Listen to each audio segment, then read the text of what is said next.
Well, good morning. Most of you probably know me already or have had emails from me around organising today.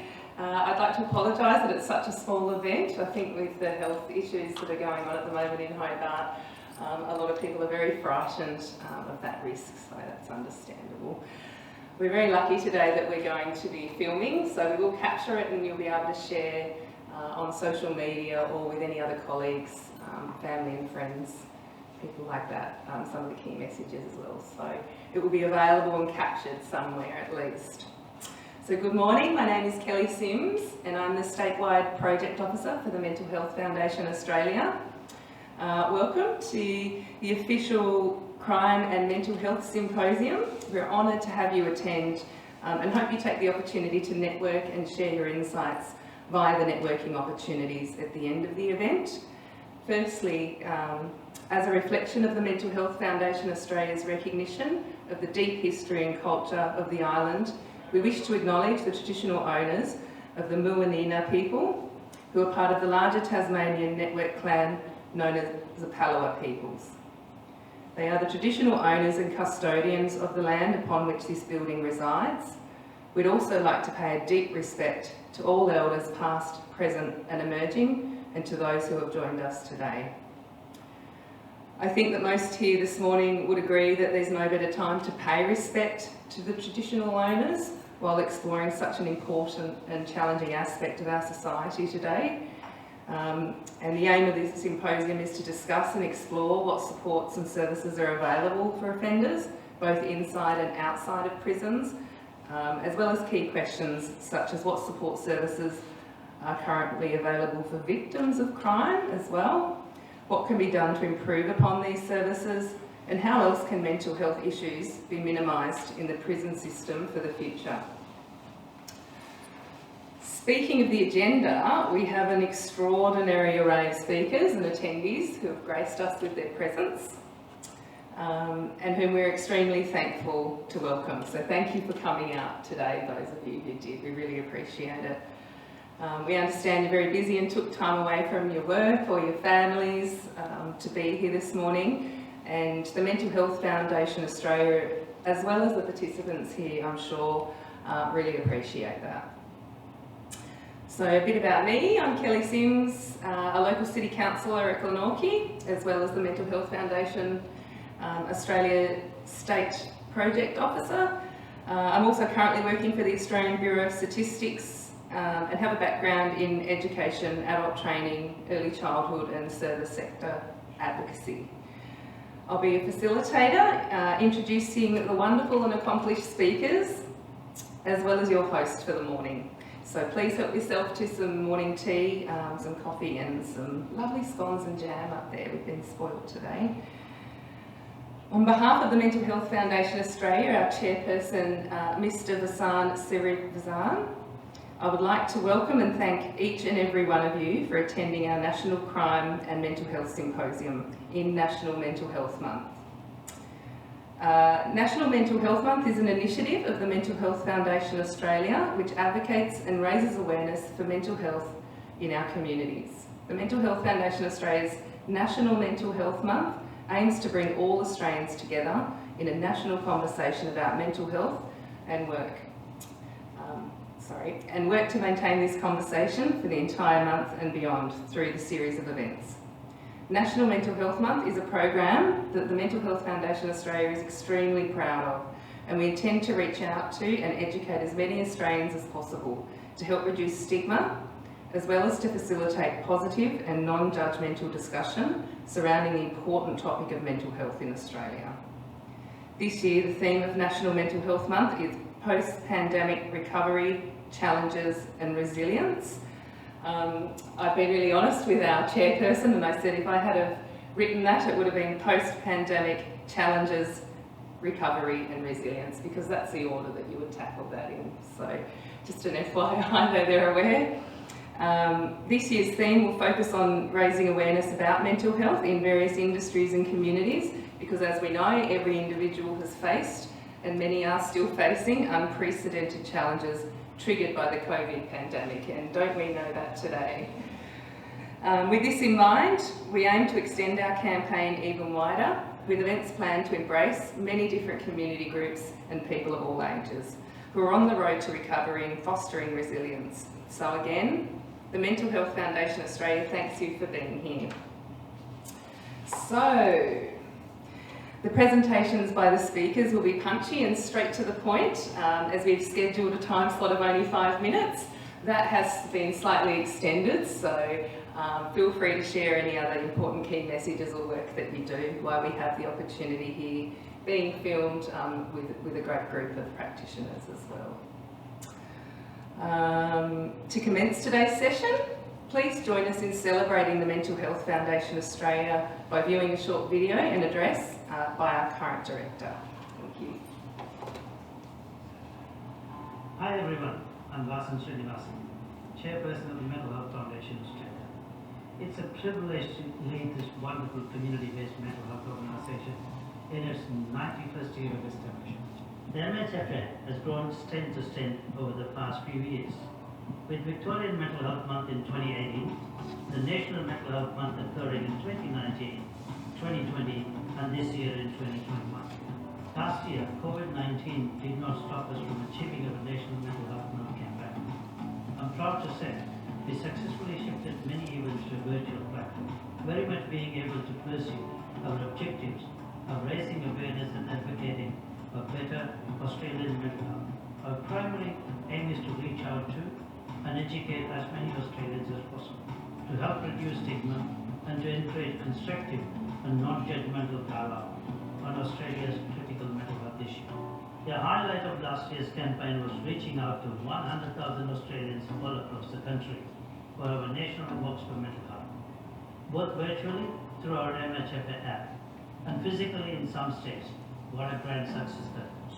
In 2021, with the pandemic still affecting many of us, we decided not to give up once again, curating a carefully chosen blend of virtual and physical events for Australians to participate in.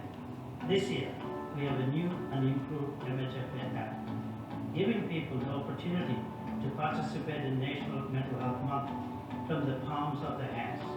This year, theme is mental health and post-pandemic recovery challenges and resilience. Mental Health Foundation Australia is proud to partner with Australian technology business, DB Results, and take up the wellbeing app, Am I OK?, to support our members, enabling individuals to regularly check in on a private and secure platform and ask the question, Am I OK? Am I OK also alerts the user when it's time to seek outside help. We thank DB Results for this opportunity to promote well-being and early intervention.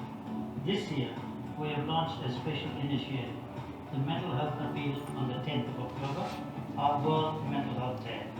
Through this, we aim to raise funds for the development of a course promoting life and safety in young people. At the MHFA, we pride ourselves in making sure all of our programs are for the community and powered by the community. We have a vast growing network of multicultural ambassadors, youth ambassadors and future leaders who further the community voice in promoting mental health and well-being. Our multicultural network has inspired our educational and multicultural webinars as an initiative to assist individuals cope with success during the pandemic. I would like to take this moment to thank our board directors and patrons, scientific advisory committee members, our wonderful staff, multicultural and youth ambassadors, future leaders, MHFA members and major sponsors for their continuous support to our organization as we continue to work to deepen understanding of the importance of mental well-being and educating the community. Let's work in solidarity for the benefit of our mental health. Thank you, Australia. Thank you for listening to that and sharing the message from our board director. I would now like to invite our first speaker for today to the stage. We have Dr. Georgina Odonnell. Georgina Odonnell is a forensic and clinical psychologist who specialises in providing independent forensic psychological assessments for legal proceedings. including criminal law, child safety, community protection, psychological injury and family law. She has worked across settings including Tasmanian prison system, the Wilfred Lopes Secure Mental Health Unit, community-based forensic mental health, inpatient psychiatric care and private practice. Dr. Odonnell completed her doctoral studies in clinical psychology at UTAS and has completed further postgraduate study in forensic expertise at Deakin University, Monash University and the Handa Centre for the Study of Terrorism and Political Violence. Dr. Odonnell also specialises in undertaking assessments for criminal law matters when issues such as fitness to stand trial, eligibility for insanity defence, and is well qualified to speak on the nature of the relationship between mental health and offending. Please join me in welcoming Dr. Odonnell.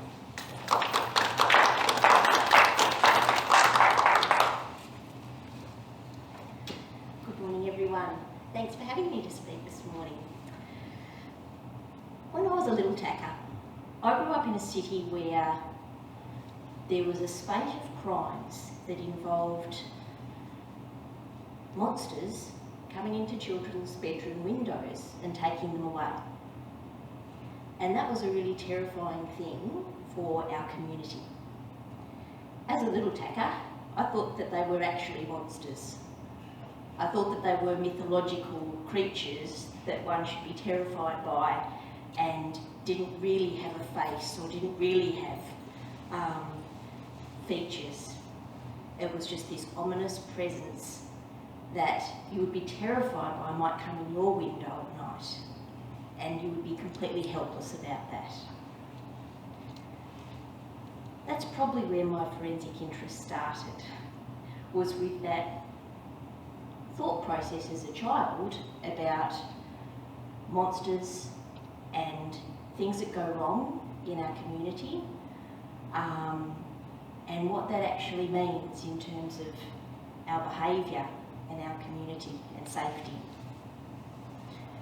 So I didn't grow up wanting to be a forensic psychologist. I didn't even know what that was, probably until uni, well into uni.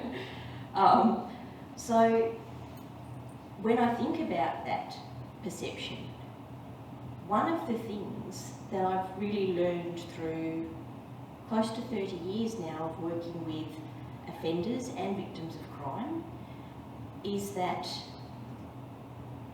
when somebody sits in front of me and I have perhaps read about their story in police documents or other evidence that's put before me before I meet that person, I get a perception of the horror of what they have either perpetrated or what they've experienced as a victim. And I develop that perception, and then that individual walks in my door. And I'm still surprised each and every time that happens as to how the person that sits before me often doesn't meet that perception at all. I have the privilege in my job of walking beside people and learning, listening to them, learning about their story, learning about why they do the things they do, learning about how someone has survived the things that they have and have had incredible strengths and resilience. And every day, after all these years, I'm still so passionate, love my job because I have that privilege and I'm always learning.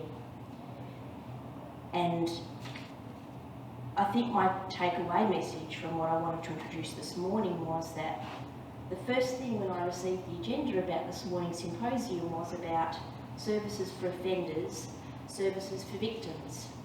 And I thought, quite often they're the same person. Quite often the people that I meet may have engaged in offending behaviour but may also be victims of crime or may become victims of crime because of what they've done. The similarities between the client groups or the labels that we have. Every single person that comes into my office is a human being and not a monster, not a mythical creature. So in Tassie, we have lots of issues with resources, limitations, lack of specialties. We are a small community that has a really big need And there's a lot of people working really, really hard to meet that need. And I think sometimes it can be overwhelming because the demand is more than what you can provide, either as an individual or as a service or as an organisation. But I think ultimately, if we give people our time and our attention, and we listen, and we focus on what strengths we can build, what resilience we can enhance, and we look at protective factors as much as we look at risk and vulnerabilities and problems, then I think as a community we've got everything that we need. So of all of those areas that I work in, I'm really happy to talk for a long time about those things and answer questions, but I won't do that right now. I'll sit down and allow the other speakers to have a bit of a chat. But that's really what I thought in this presentation, was about victims, offenders. There is so much overlap. It can be the same human being. We don't necessarily have to get caught up in providing lots and lots of different specialist services that cater for each and every label that we might see in this arena. And particularly now, ironically today with our COVID scare at the moment, we're in a more desperate situation of not looking to our mainland counterparts, not looking to our overseas specialists to come in and help us. Because that might happen via Zoom, it might happen via phone consultation, but our community needs to look after itself at the moment as best as we can.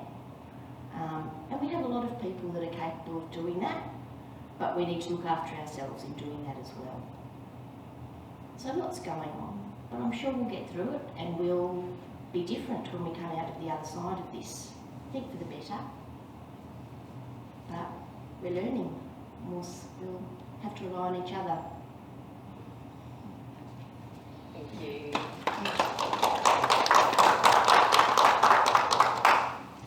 Thank you, Dr. O'Donnell.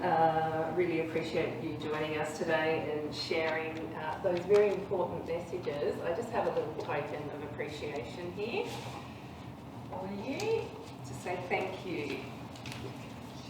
Thank you.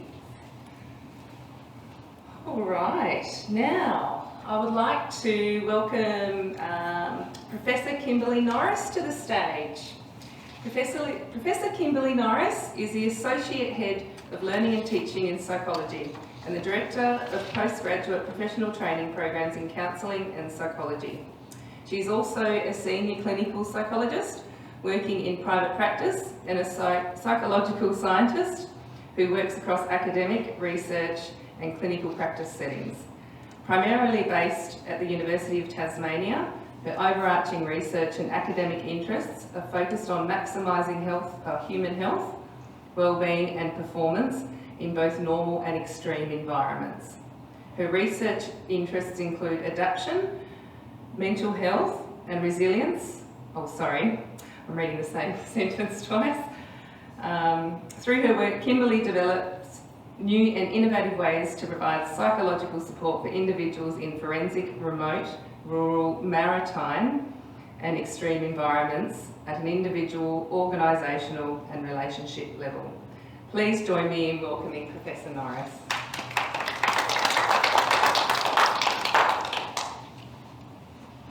Thank you, Kelly, and thank you, Georgina, for setting the scene so well a moment ago. A couple of things that Georgina spoke about really resonated for me and are sitting with me even now. And it's this idea that we actually have the strengths in our community, but perhaps have not had the opportunity or the support to mobilise them. And that's not just looking at bringing different individuals together. It's also about looking at the individuals who are impacted by crime, whether it be through their own behaviour or whether it be through the behaviour of others. Every behaviour has a purpose. People don't do things just because. And it's that question of why. Why has a person come to this place at this time that actually drives people like myself, psychological scientists, psychologists? Because by understanding the why, We are therefore able to build a new how. So if part of the offending behaviour is because basic needs can't be met, then how can we help them meet those basic needs? If it's that there is an undiagnosed or untreated mental health issue, we can help them with that.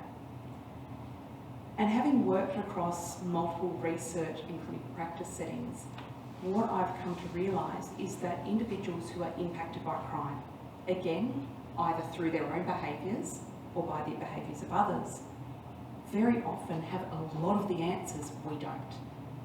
And if we sit, listen, and actually hear their expertise, their lived experience, so many of these questions we have will actually be answered.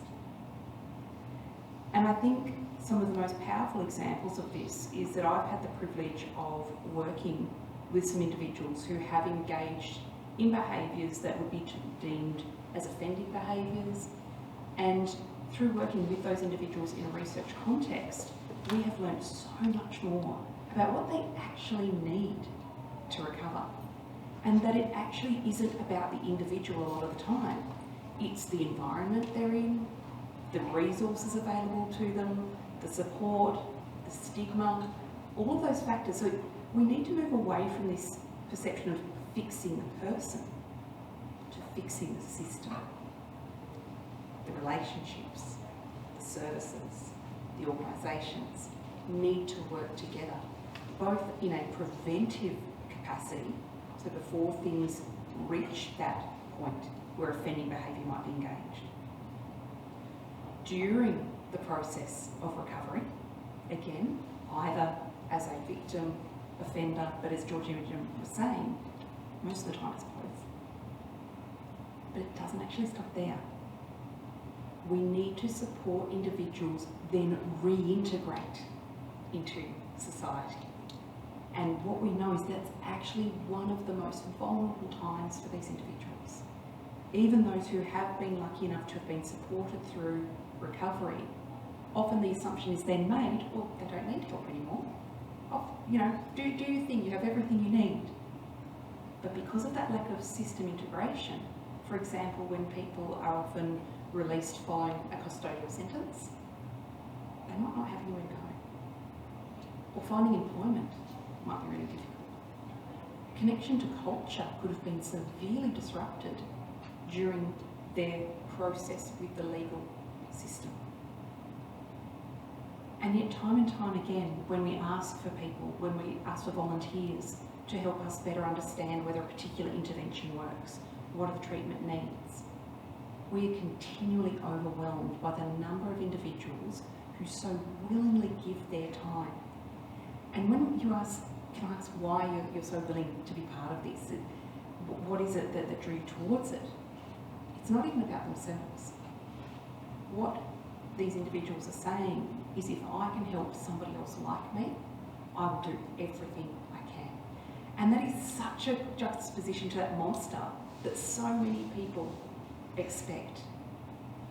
And so this idea of shifting the narrative to inclusion, to respect, and hopes for recovery are not just an idea or an ideal, they're actually a necessity. And this is why some of the work we do at the moment in our research group is looking at what we call therapeutic climate within prison settings. So rather going from you've done a bad thing, you must be punished, to how can we help you address the factors that led you here in the first place? How can we help you move forward as a result of those? And the other really important part, and again, Georgina picked up on this so very well, we actually are a unique group. We're a small jurisdiction. We actually have unique needs.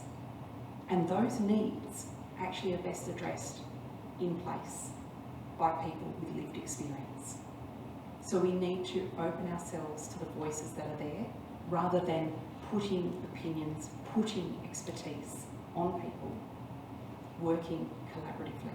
Because the empowerment that leads to resilience, leads to adaptation, and leads to a space of safety for victims, for offenders, and a new pathway that actually provides a sense of hope rather than a sense of threat. Often the reason we want people to be punished is because we're frightened. Something bad might happen. What we don't think about is how frightening that is for the person. And so we again need to move away from this sense of threat to a sense of facilitation, support, and openness. What can we do to help you rather than what do you need to show us for us to trust you? So that idea of trust is a really important issue, one that we demand yet don't support. So one of the big things that I really encourage everyone to think about is not what are the problems, but what are the opportunities. Doesn't mean we'll always get it right, but it does mean it gives us a path forward. And that's a path forward that every single person is entitled to. So thank you for your time this morning, and if you have any interest in talking about any of those ideas, I'd be really happy to spend some time talking about that.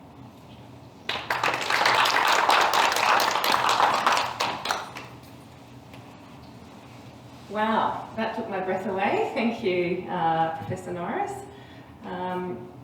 It's really interesting what you've said around inclusion. A lot of these principles are what we work in early childhood, and we have been for the last 20 years. Taking that supportive approach and inclusion is not really about the person, it's about everything else around them, making them feel that they belong and have a space. So really, really important. I found also in my line of work that children that were secure and had all that around them was displayed in their behaviour tenfold as well. We had a very peaceful day at the childcare services and schools when we had practitioners who understood that. So thank you, and I would just like to give you a little token to say thank you for coming and sharing your work and just for all the work you do in general. Thank you. All right, we'll have to scrap our speaker who couldn't make it today. We had Justin Abrahams, who happens to be a strategic manager for the PCYC. We work together for a region on a model for the youth, and just to help out supporting their programs, incorporating a few theories and principles that haven't been incorporated yet. And that seems to be working really well. They're moving that model around at the different services now and testing them out, and they're exploring expanding those as well into other suburbs. So that's really exciting times, and it's such a shame that he couldn't make it here today, but because he does such grassroots work, he was exposed perhaps to the risk. We're not sure yet, so we'll do the right thing there. So without further ado, I'd now like to welcome Don Mcrae to the stage. Don Mcrae is the founding father and Chief Executive Officer of Just Tas, with over 30 years experience in the community sector across Tasmania. Don has established, operated and currently manages prison reintegration and housing homelessness programs with the Salvation Army in Tasmania. Don has professional undergrad and postgrad qualifications in the areas of business management, project management, sociology, criminology, and his work includes being on the ground dealing with the raw issues at hand, as well as pitching these to the corporate world in order to get real change. He's widely recognised within the sector for his work and has accumulated many awards reflecting this, too many to mention today. So please join me in warmly welcoming Don to the stage.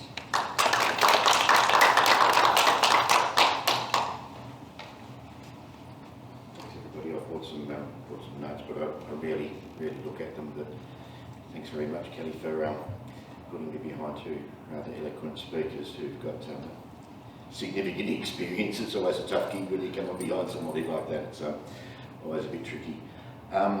My work over the last, coming into my 18th year of assisting people exiting from prison and reintegrating back into the community has been highly challenging, as our first two speakers would understand. It's a tough gig, and I commonly work with the people who are labelled as monsters.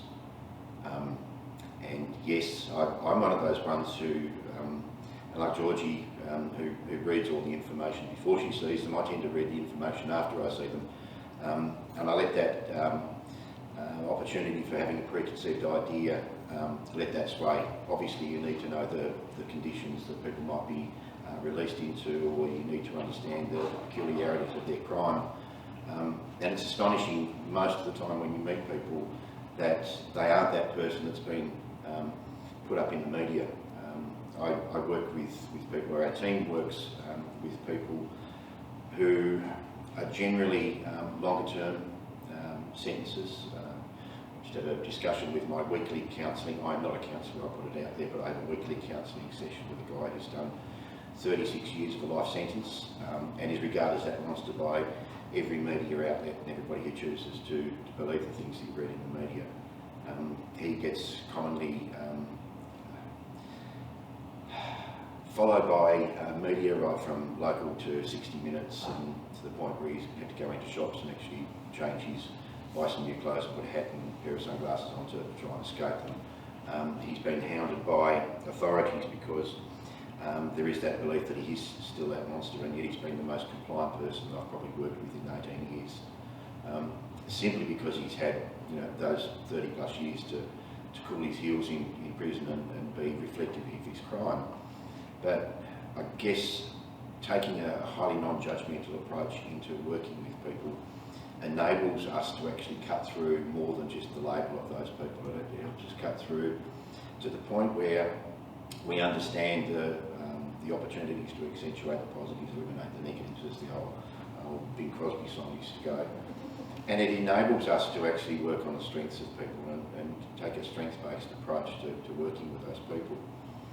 That opens those people up to an opportunity for redemption, certainly that opportunity for reintegration. Unfortunately, we see too many people who come out that gate who exit to nothing, and across the country, it's not peculiar to Tasmania, that around 50% of the population who are in prison today will exit into homelessness. Now, homelessness can take a number of different forms, primary, secondary or tertiary homelessness, but we see so many people who exit into a life of uncertainty. In the days when I first started doing this work, when the Willows used to be across the road, it still is there in a different, from the prison, it's changed a little bit now, but the people would walk down the driveway with no plan, and certainly for people who have been institutionalised and been there for many, many years, had no concept of how the world had changed since they'd been there. Did they turn left? Did they turn right? Did they catch a bus with a few coins they've got in their pocket? Or did they shoot across to the Willows, have a beer and steal a car? And we used to see a lot of people just doing that, entering straight back into highly risky behaviour that they actually got involved in the first place. I guess if somebody walks down that driveway and doesn't have a plan on what they're going to do, doesn't have some certainty about where they're going to live or the opportunities to access a GP or mental health services or into any reintegration service provision, then they're a bit like a ship just being set out off the harbour, and they'll get blown wherever the wind takes them. And generally, around 50% of the population in Riston prison, and again it's indicative of around the country, 50% of those people will return to prison within 2 years. A report that came out earlier this year suggests that in Riston prison, 58% of younger men will return within 1 year. Now, if we extrapolate that type of result out to our health system, that half of the people who go into prison, into hospital will die, I think we'd be jumping up and down and saying this is not good enough, we actually need to do something different. As part of our work with Just Has, we try and change the hearts and minds of community. That's just not the age-old narrative of get tough on crime, that we should lock them up and throw away the key. The reality is quite different, because the people we lock up, 99% of them will get out one day at some stage, even those people who are serving life sentences. After their sentences were commuted back in the 80s sometime, to actually have a bottom date, which is an earliest release date for parole. Those people will re-enter the community. And I spoke at a conference, a prison reintegration puzzle conference here in Hobart back in 2009-10, something like that. And a guy who'd done most of his life in prison, he went to Pentridge as a 16-year-old. He was let out something like 18 years later, and then was involved in another murder and basically spent the whole of his adult life in prison. He wrote me a piece, and he was a very good writer. He used to have opportunities for about 15 minutes a day to get into the library and actually access the computer. And for that 15 minutes, he gave me a screed about this sick. But one of the things that he wrote was, he said, "Don, when they send you to prison, yeah, you've committed an offence. You go there because there's no other alternative. You've done what you've done, and you've got to serve a sentence for the punishment as a result of that crime." He said, "They stick you in a place where they teach you to hate yourself, they teach you to hate the screws, they teach you to hate the people around you, they teach you to hate the prison service, they teach you to hate the community, they teach you to hate the world." And he said, "You know what they do with you there? They let you out." Now, I guess one of the things that we've got is a unique opportunity in the prison system to actually turn things around for most of the people for the first times in their life. They have an opportunity to start accessing support services, to start engaging in mental health services, to start engaging in drug and alcohol rehabilitation, to start engaging in education. And unfortunately, we punch well above the national average for all those indicators that see people going to prison in the first place. I've never seen anybody as a 5-year-old sitting in front of a teacher in their first year with aspirations of becoming addicted, or developing mental illness, or becoming a prostitute, or becoming involved in criminal activity, because it's not something that people aspire to. It's not something that is even on their radar. And I think we have a narrative that's quite indicative of conservative governments. It's indicative of our mainstream media to say that we need to get tough on crime. And their attitude about getting tough on crime is that age-old attitude about throwing people into prison and throwing the key away. It doesn't work. The prison systems that we have at the moment were probably better in a lot of ways back 200 years ago when we first had an incarceration state than they are now. A lot of those people back in those days, yes, there was floggings, there was executions. But you look at most of the people who exited out of those prisons alive actually became members of the community, where they were able to be involved in work, to be able to buy land and become the forefathers of our communities.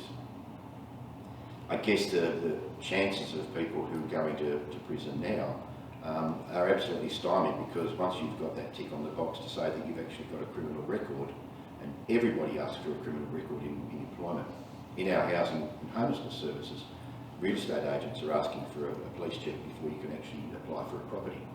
So once you tick that box, that's forever labelling you about the worst possible time in your life. And that may have been a millisecond or a snap decision to commit an offence that was not constructed, but it was born out of rage, it was born out of frustration, it was born out of addictions and addictive behaviour. And those people will pay for that for the rest of their lives without any opportunity for rehabilitation or retribution. Our process with Just As is to try and construct a different narrative, and over the last 7 years that we've been going, that narrative is about getting tough on the causes of crime, and the two previous speakers have actually spoken about those causative factors that we need to address. Early interventions, Kelly has spoken about working with the children. This is where we've got to actually start this, because we've got a situation where the intergenerational inheritance of disadvantage, of marginalisation, of domestic violence, of abuse in the families, of poor living conditions, poverty, all of those things have culminated to provide a whole heap of circumstances amongst the people who our team works with now, and a lot of us do, that they were on no other trajectory other than to end up in jail. And unfortunately, it's almost like if we set these people up to end up where they were, we couldn't have done a better job of it in the first place. Our thoughts about getting tough on the causes of crime obviously mean that we need better access to mental health instead of having the police. The police aren't clinicians in this area. The police are there to enforce the law, but very often they're forced to actually incarcerate people because there is no other options, because they're not getting therapeutic support, so their situation spirals out of control to such a point where they end up being under the gaze of the criminal justice system. We have the same issues with drug and alcohol. We've got the police to deal with something that should be medically focused on. We've got so many issues that, homelessness for instance, we expect the police to be able to deal with homelessness. All of these things culminating in activity that tends to be quite visible to the community, and we get scared about it. You know, we're told that our community is not a safe place to live in, and yet our statistics prove that our crime rate is dropping. But we see, you know, front page, evade police, which is a very popular one at the moment. That's about the only indicator that's actually increased. And yet we've been told that our communities are not a safe place to live in. If you're living in Battery Point, I don't think you're going to be exposed to too much crime, but if it's normalised behaviour in some of the broad acres where that sort of behaviour is more commonplace, so we say, we tend to focus on that as being indicative right across the community when it's actually not. I think one of the big things that we try to work with is you know, engaging people in rehabilitation services, engaging people in therapeutic services, engaging people in reintegration services, employment services. It ticks so many boxes for people to be able to become part of the community again, to become good neighbours. And one of the guys on our Just Has group, we have a number of people with lived experience in our group and on our board, always says that, do you want somebody to come and build you a house or burgle your house? And we have the capacity with our system to be able to respond to those sorts of things. We will talk about investing lots of money in justice, and you know, we have plans at the moment to spend $500 million on building a new northern prison that nobody seems to want in their own backyard. And yet we won't spend money on getting tough on the causes of crime. To keep people out of that prison in the first place, where they don't become better, they become bitter, we need to be able to divert people from the prison system in the first place. We need to be able to provide an opportunity for expansion of therapeutic jurisprudence services, which entails a process, and it's a timely, costly process where people can spend, for an example, through the court, drug diversion courts, the problem-solving courts. Those people can actually be involved in a process that unpacks that can of worms of significant and lifelong trauma in some cases, to actually get down to the bottom of why they're actually doing and why they've done the things that they've done. You know, we see self-medication, we don't see drug addiction. And if we focus on those sorts of things, we address the root causes. We don't just think that by incarcerating people in prison that things will get better by themselves. They don't. A couple of things that they do when somebody goes to prison, they will do a security screen. So you'll be tested to see what your level of security is, either risk to yourself, risk to others, and you'll do alcohol and drug screening. So they'll understand about your levels of toxification and what you need to come down off, and then sometimes they'll medicate for those depending on what's accessible in the prison. If you're on a medication on the outside, it doesn't necessarily mean you'll get that same medication on the inside. What they don't do is screen for mental health. And that tends to go under the radar with a lot of people. In prison, if you expose yourself as having a weakness, then you become more open to victimisation from other people, and I'm including everybody who lives and works in the prison system. If you divulge suicidal ideation, then you'll be supported with a therapeutic approach of banging you in a higher security unit, where the activity that you're up to can be more closely monitored. But you're also thought of or judged by the rest of the prison population that you're either crazy or you're a dangerous sex offender or something similar. So everybody gets tarred with that same sort of brush. So people are very, very reluctant to actually say that they're having some problems.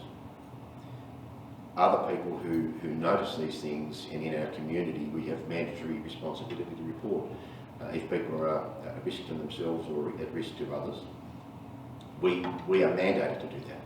If your cellmate suggests that that's going to happen, he knows what the outcome will be, and he'll know he'll be ostracised by the person who's just reported, because it's actually going to be implicating on the person's life in there. One of the things that I really reflect on, we've got the old African proverb, and it says that when it takes a community to raise a child, there's one of the things that I read once, that a child who is not embraced by the village will burn it down to feel its warmth.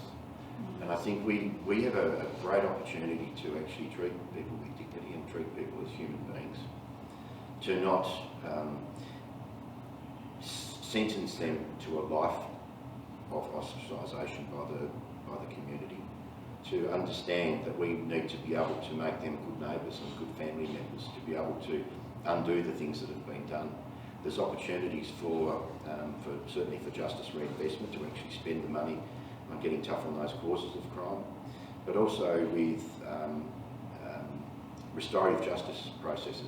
There's a bill being developed. We've been involved in developing a bill to bring on, as part of our legislation, restorative justice, which means that you go through a court process. There is always a polarised point of view where there's no coming together of the victim and the perpetrator. And very often people who are survivors or victims of crime want somebody to say sorry, want somebody to actually acknowledge the fact that there's been wrong done to them. And I've seen this work. I've worked many years ago with a young guy who, in a drunken rage, had a fight with his best mate and had killed him. And we got involved in this process, and he was very reluctant to do this. He was very reluctant to actually engage in the process. When the mother and father of his best mate and the ex-partner, or the partner at the time of his mate, came together, he was terrified about what the outcome was going to be. And yet they came in and said, we understood the situation at the time. We were not in a position to be able to act on it, but our daughter-in-law wouldn't be here if he hadn't been killed, because they were heading down a track of such bad addictions and domestic violence that she was at high risk of being killed and murdered. And it really gave a whole different, feeling to the situation for him, that he was always worried about getting out of jail after 18 years and running into them in the street. Now he has a relationship with these people. It's not going to work in every single case, but bringing the opportunities for people to actually find some sort of resolution. It's not about closure. Sometimes it's about understanding. It's about understanding that why these things happened. All we hear from the mainstream media is that a drug crazy lunatic murdered somebody, and that's about it. So we've got this narrative spinning around in our mind. We're spending far too much money on prisons. There was a Justice Reform Initiative report that came out earlier this year that suggested 87% of the population in prisons across the country will have a mental illness, either diagnosed or undiagnosed, and it's very often the ones that are undiagnosed that are slipping through the gaps again. One person told me many years ago that if you didn't have a mental illness before you went to prison, you will have. If you look at all the causative factors of suicide or suicidal ideation, you have the loss of so many different things: of family, of job, of home, of community, of access to your children. All of those things are taken away. If that happens in the community, people are considered to be at a high risk of suicide or a higher risk of suicide. All of those things happen in prison, and yet that's not a focus that seems to be taken advantage of to actually provide some therapeutic support. I could go on for a very, very long time about this, but I'm happy to talk about things elsewhere. But I think we need to be able to change the hearts and minds of not only our community, but also of our lawmakers, to actually realise that there are better ways to go. if we could have a number of therapeutic approaches where people can get in and get that bulk-build approach to see therapists. You see people coming out of prison all the time, even if they're on the pharmacotherapy replacement program. They've got to come out here and actually find somebody who's prepared to actually engage a GP. We don't have capacity in this state for anybody who actually put their hand up and say, I'm going to bulk bill. So you come out with 2 or 3 days of medication, and then you've got to find somebody who's prepared to give you the medication that you need to survive. We see people who sit in the community for 10 and 12 months waiting to get on the buprenorphine program, for instance. You know, and they get told they're about 280 on the list. So what do? They self-medicate with something else, and it's usually ice. We see, I've got a meeting this afternoon with the national president and the state president of the RSL, when we've been talking for a long time about the plight of the people who are ex-Australian Defence Force veterans, who every single one of them that we've ever worked with has got significant PTSD. I'm working with a couple of the guys at the moment who have slid through the gaps. You know, the Army will tell you that the reintegration programs that they operate work particularly well to bring people back into the community, to bring people out of active service and back into life. Unfortunately, the ones that we see who slip into homelessness or they slip through the prison system did not get an opportunity to do that. And it is very, very difficult for those people to make a go of it. So just one squadron, this is anecdotally I've heard from one of the guys that I've worked with, who saw active service in Afghanistan this year. 10 of the 140 people in that squadron have taken their lives this year. And that's extraordinary. That's we talk about pandemics, that's a pandemic. So we need to be able to address some of those concerns, and I think to change the hearts and minds, we need to be continuing a different narrative in the community. We need to address a different narrative, encourage our politicians to actually pick up on that, because it does take progressive and courageous politicians who want to actually find some solutions to this. So thank you.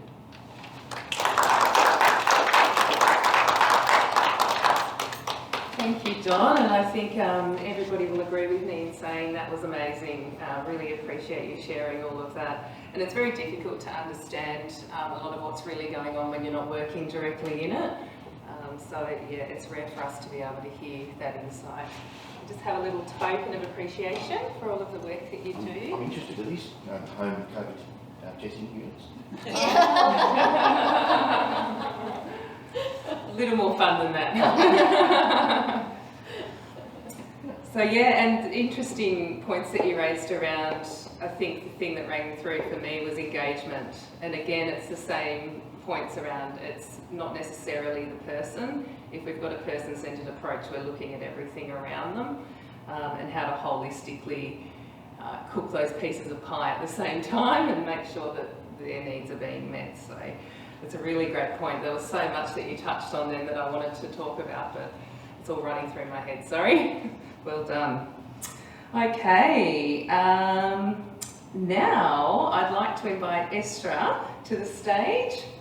Esther is a Tasmanian Multicultural Ambassador for the Mental Health Foundation Australia and is, as a part of this role, assists to organise events like this with me.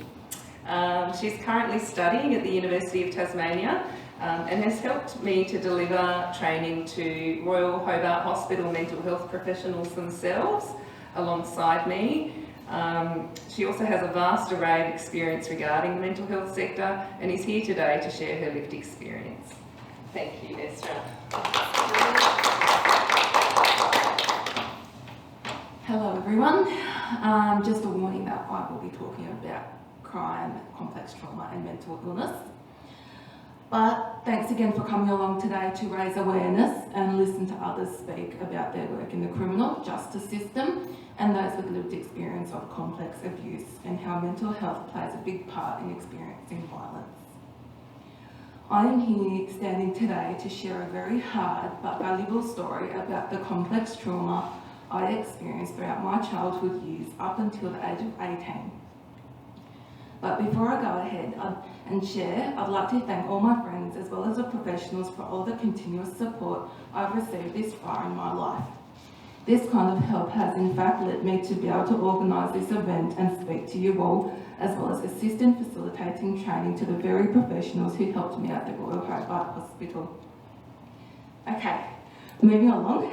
About 14 years ago, I remember the first ever violent abuse I experienced. It is an event that will live with me for quite some time whilst I get treated by professionals. I remember being abused by several perpetrators between the ages of 6 and 18 years of age. I was mainly abused physically, but other forms of the abuse took place which resulted in me lacking self-esteem and having confidence in myself. The abuse first took place in the family home, where I felt that I could be safe around the perpetrator. But no, I was wrong. I was only a young girl being beaten up severely. This torture I went through had gone on for too long, and it was repeated. I feared this person and felt like the abuse could have gotten a lot worse. And guess what? It did. Whether or not I had reported this perpetrator to the school or others, I was still being abused, and because of the beating, I had sustained some disturbing injuries on my face and all over my body. I remember reporting to my parents feeling terrified while explaining what this perpetrator had done to me. Considering the visible injuries on my face and body, my parents realised that something serious had occurred. One night, the abuse had gotten a lot worse, and when I reported the incident to my dad, again, my dad had approached my perpetrator and confronted him about the abuse that took place, and because I was in the confrontation and had been sitting on a couch next to my perpetrator had stood up from his couch aggressively and began to shout at me. And because I was terrified, I took off straight to my room, locking the door, and cried. Eventually, after this perpetrator had finished up with me, he began to hurt my family. I was scared. Unfortunately, because the abuse from the perpetrator was getting way too out of hand, my mum had no other choice but to contact the police. Within minutes, police arrived at the family home and took away my perpetrator. It took me years to find out about what was causing my perpetrator to act the way that he had been, and until 2018 came along, I found a report and read that my perpetrator had personal issues, which meant that my perpetrator needed ongoing psychological support for their mental health that he did not end up accessing. Moving into my high school years, I was admitted to the hospital ward because my mental health was not doing too well and triggered complex trauma. I had become very unwell. It was around 8 years ago. I remember when I was a young girl, I had been talking to a Turkish family friend about the dreams I once had, which was to become a doctor and help others in need. I always wanted to get into the helping field and making a difference. A week after I turned 18 last year, I escaped the complex abuse and have started from living in homeless shelters, refusing to go to school, as well as having had many admissions to hospital. So now, I'll talk about the psychiatric ward and my admission into my worst nightmare. Okay, let's just say that I was frightened to be admitted and I didn't know what would happen when entering as an inpatient, but it all turned out okay because of the right staff.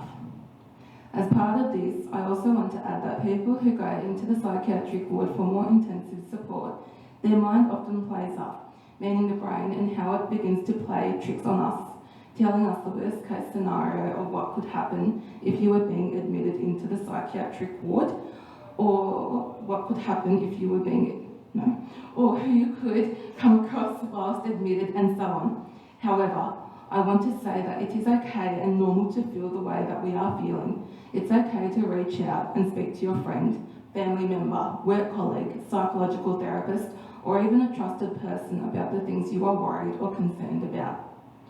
Until we normalise reaching out and chatting, nothing will change. After quite a few admissions to hospital, here I am going to university as a first-year student to hopefully become a doctor working in emergency medicine.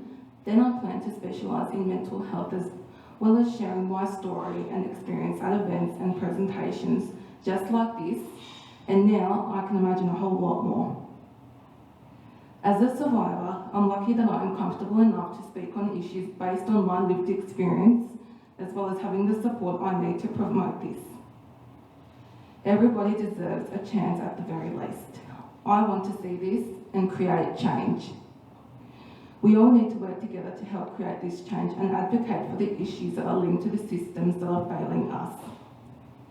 Let's all work together to try and end social and domestic violence so that us survivors can have a safe place to call home.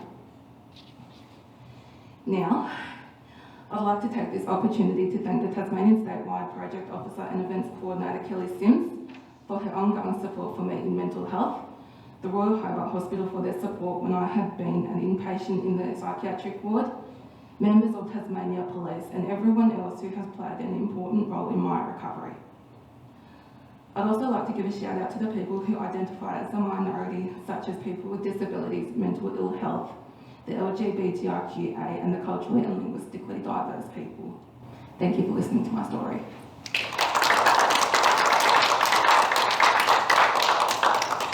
Everybody joins me in thanking Esther for sharing her personal story and journey around all of that. We really appreciate it. Thanks, Esther. Now I'd like to introduce our final speaker before the panel session. And I think for the panel session, we might do just a bit of a networking session. That way you can approach the person you have a question for. And if we maybe hover around the coffee and the scones, most of us will be in earshot, so we'll all be able to engage and hear what you've got to say as well. So I'd like to introduce our final speaker, is Carolyn Dean. Caroline is a workplace bullying, occupational health and safety specialist with 20 years experience working across as a facilitator, consultant, trainer and coach across a broad spectrum of sectors, including local government. She's an experienced consultant with a background in criminal justice sociology. She's self-employed specialising in workplace conflict and bullying. Caroline assists organisations to develop multifaceted competencies and systems to build sustainable conflict capacity and offers an insightful approach to conflict prevention. She's committed to building respectful, healthy workplaces and has previously worked within the Tasmanian prison system and as a prison reform campaigner after leaving the prison system. Although Caroline is based in Tasmania, she works all throughout Australia. So please join me in warmly welcoming Caroline to the stage.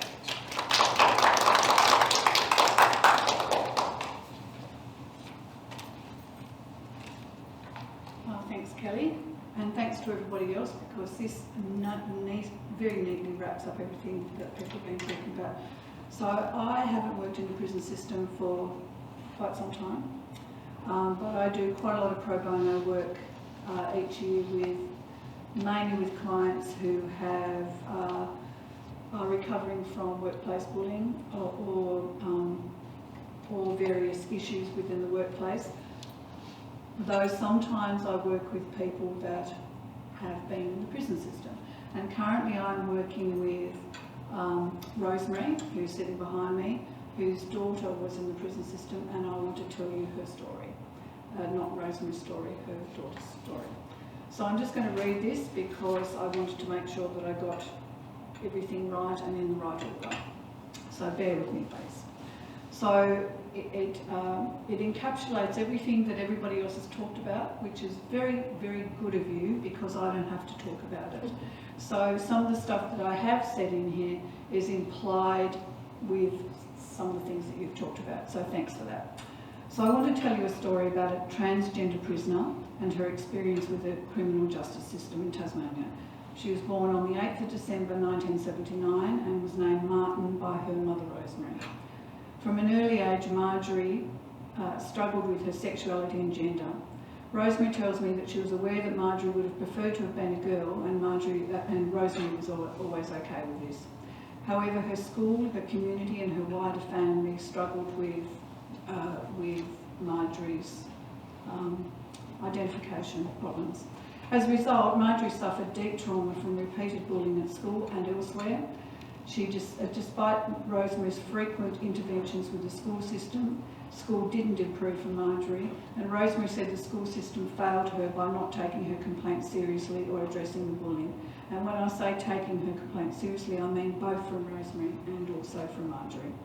It will be no surprise to you all to hear that at 16, Marjorie developed a relationship with drugs and alcohol to cope with her sexuality, gender and trauma. From an early age, Marjorie loved horses, was a talented rider and a horse whisperer. She worked around Australia as a stable hand and did track work. In her adult years, I'm told, she was a good friend and was universally popular, but not with authority figures whom she despised and they her. Consequently, she was treated poorly by the police, prison and hospital systems. She had a strong bond and relationship with her mother Rosemary, but she still was homeless at times. She was in the prison system in Tasmania and other states approximately 17 times. The first time she was sent to prison was in 2010, so the 17 times was over a very short period of time, really. At that time, she identified and lived as a transgender woman. Her crimes were at the low end of the crime scale, but nonetheless she was sentenced to prison for such things as breaking a good behaviour bond, breaking bail conditions, breaking probation, failing to appear in court, petty theft, like stealing a cooked chicken and a block of cheese, or for stealing a bottle of nail polish. Her stays in prison ranged from 1 month to 6 months. She presented as female. She was acknowledged by prison staff as Marjorie, and yet was housed in the male prison each time she was incarcerated. At no stage in any of her prison stays was a transgender risk assessment performed. During her time in prison, she suffered repeated rapes both interstate and in Tasmania. During her last prison stay, she was brutally raped and sustained serious internal injuries that required her to stay in the Royal Hobart Hospital for a lengthy period. These injuries never healed. Her rape was not investigated by prison authorities, and they still maintain that they could find no evidence of it occurring, despite her injuries being consistent with violent rape. The hospital, for their part, did at no stage during her stay connect her injuries with a possible sexual assault. Both hospital and prison staff acknowledged her as a transgender woman. However, there was substantial documented prejudice directed at her by both hospital and prison staff. And we know that because we've been through all the corrective health records and the hospital records. As Marjorie recovered and got closer to returning to prison, her anxiety increased, she started refusing treatment and her behaviour became erratic. A psych evaluation wasn't performed to investigate the cause of her behaviour. She was psychologically psychologized and labelled a difficult person and treated as such. She was never seen as a person attempting to deal with significant barriers, or compounding barriers for that matter. Marjorie's alcohol abuse led to her kidneys failing. During her last prison stay, she was diagnosed with renal failure and told she would need ongoing dialysis for the rest of her life. At no stage in any one of her 17 prison stays were her drug and alcohol issues addressed. And that's mainly because short stays, drug and alcohol unaddressed for short stays. But nonetheless, and also her drug and alcohol is what led her to prison too. Often it was during those times that she ended up in police custody. When Marjorie was released from prison, she told her mother Rosemary that she would rather die than return to prison. Returning to prison was going to happen. She had an outstanding matter that carried prison time. As a result, Marjorie refused dialysis knowing she would die. She died on the 1st of July 2017. Some further points to consider about this story. Prison is an example of toxic masculinity, which you talked about, Don, and that sees a hierarchy of dominance where the toughest men dominate and devalue those who are seen as weak or less than real men. In this climate, toxic masculinity will denigrate any form of weakness and any so-called feminine qualities in other men, and will dominate and abuse prisoners who exhibit female characteristics. Therefore, rape and sexual assault is often the result, and far more common than the public believe. Prison officers are not trained to understand the complexities of a transgender status, nor its implications, associated risks and best practice methodology. Neither are they trained in recognising their unconscious biases. There is no upskilling in people skills or a focus on de-escalating conflict, and I mean that for prison workers, prison officers particularly. Rosemary and I have met with the Justice Secretary and other key figures to discuss how transgender prisoners can be safer and have their human rights upheld. Despite their reassurance that Marjorie's story was an unfortunate incident which should never have occurred, no structural change has happened in the last few years. Recently, Rosemary and I have been told by other transgender prisoners that they are scared for their safety and worried that a similar fate to Marjorie's might occur to them. One detailed their experience of repeated bullying and humiliation by prison officers in front of prisoners, and then prisoners did it to them later on. In all cases, they feared for their safety. If a transgender risk analysis had been conducted and the Tasmanian prison system policies pertaining to transgender prisoners have been followed, and they are quite comprehensive, I might say, and had Marjorie been housed appropriately according to her preferred gender, she might be still alive today. In the meantime, I and a small group of people are working with Rosemary to raise awareness of this issue and change the system so this does not happen to someone else's child. Unless you want to ask me anything else, that would be it. Thank you.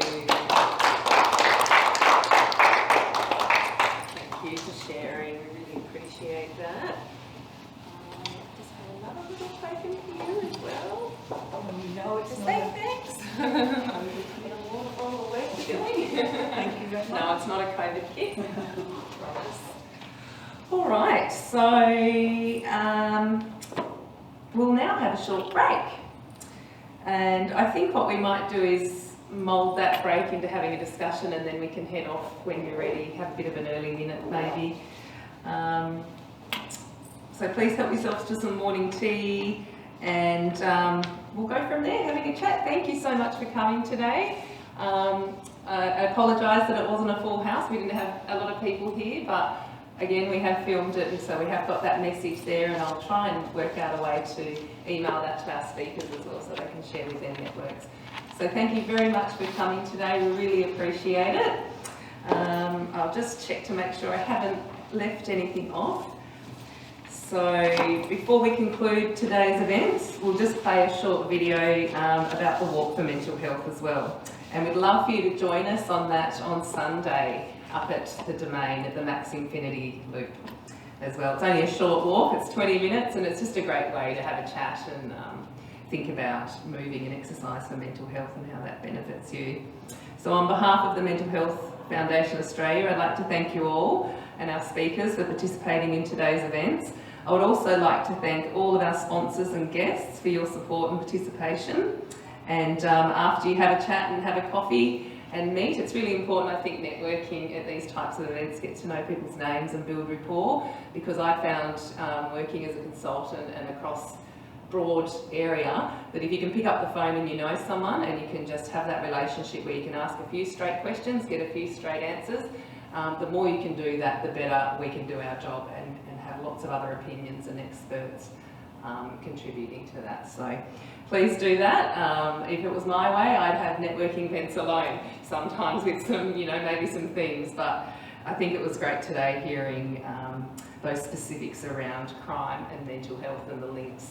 And I can just see the patterns through a lot of other sectors that I work in as well, early childhood and government. So please don't judge me for being a politician either, very grassroots politician, and I try to use that role to advocate for these types of things. That's what's driven me to be in politics. A bit naive perhaps, but I try and be a voice for the service sector and advocate for that as well. So we hope you enjoy the rest of your day after your coffee and chat. Thank you, and please just stay with us to watch this quick video as we wrap up as well. Thank you. Australia, are you ready for a challenge, and that too for a good cause? Then look no further. Join the Mcrae as we walk for mental health across the country on the 17th of October at 10:30 a.m. in each state and territory capital. Worried about COVID? Well, we've got you covered. We have launched our Mcrae app where you can walk virtually, raising funds as an individual or in a team. Visit our website for more information about getting started.